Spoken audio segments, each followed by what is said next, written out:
All right, this is little about a lot.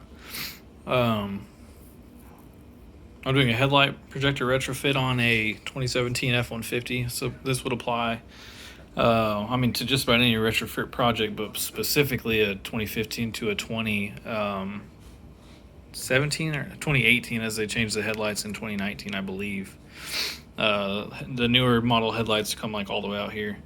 Now it still applies. You can still do it the same way. Not that big a difference. But anyway, the first thing I did was obviously order these, which are not the factory housings. These are from eBay. They were $100. I can put a link in the description.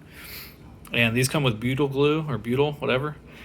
And a lot easier to bake in the oven and pry apart because it's a softer glue, a weaker glue. The factory headlights are sealed with permaseal.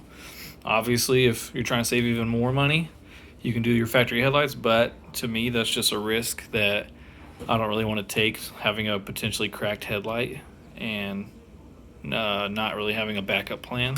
If these ever mess up for whatever reason, I can take them off and put my factory housings back on. So that's kind of the way I look at it, is if I have any problem with this retrofit, it's not going to cost me anything or any issues to go back just to the way it was from the factory.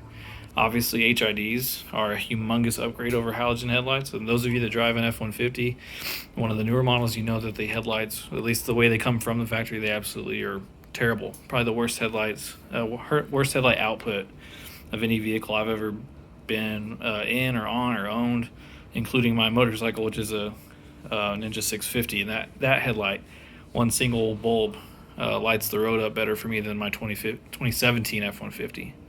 So anyway, first thing I did was bake these in the oven, and I guess I put the oven on 235 and baked them for about 10 minutes each, and was just able to unclip right here and pry them off.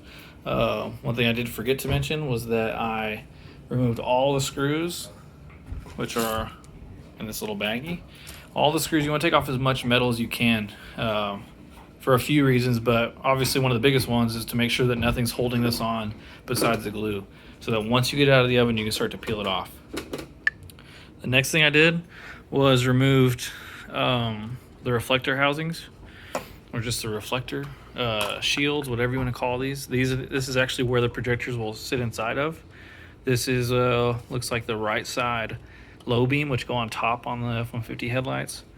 And then here are the high beam housings, which I'm going to put a separate projector in just for the high beam, which is going to be a redundant high beam because the projector I'm putting in here is bi-xenon, which is obviously a high and low beam, kind of all in one, but I'm going to use a headlight high beam splitter and be able to use them both. And then you have the turn signal housings, which I'm also going to paint black, and I have an orange amber LED bulb coming in too that I'm going to put in here.